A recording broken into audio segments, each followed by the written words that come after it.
Об итогах выборов сельских акимов говорили на брифинге службы центральных коммуникаций. В 2021 году реализована одна из инициатив президента Республики Казахстан Касым-Жомарта Токаева – введение прямых выборов акимов сельского уровня.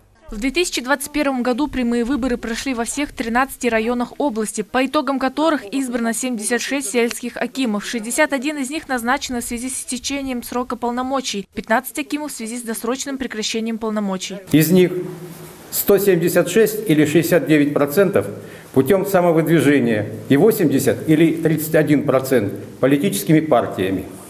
Средняя конкурентность при выдвижении составила 3,4 человека на место. По различным причинам был снят 21 кандидат, и с учетом снятия конкурентности стало 3 человека.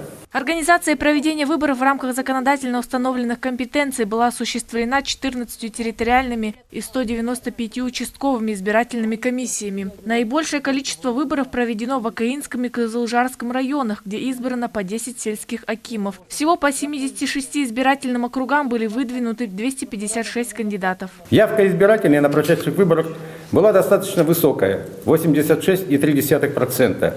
Что говорит о заинтересованности селян в выборе руководителя сельского округа и о поддержке инициативы главы государства.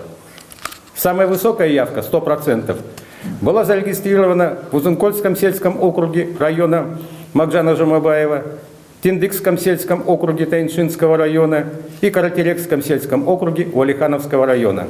В 8 сельских округах победу на выборах одержали самовыдвиженцы, которые занимают второе место после представителей партии Нур-Отан. 58 избранных являются государственными служащими, в том числе 42 акима избраны повторно в своем сельском округе. Мадина Нуркина, Анатолий Белонок, служба новостей.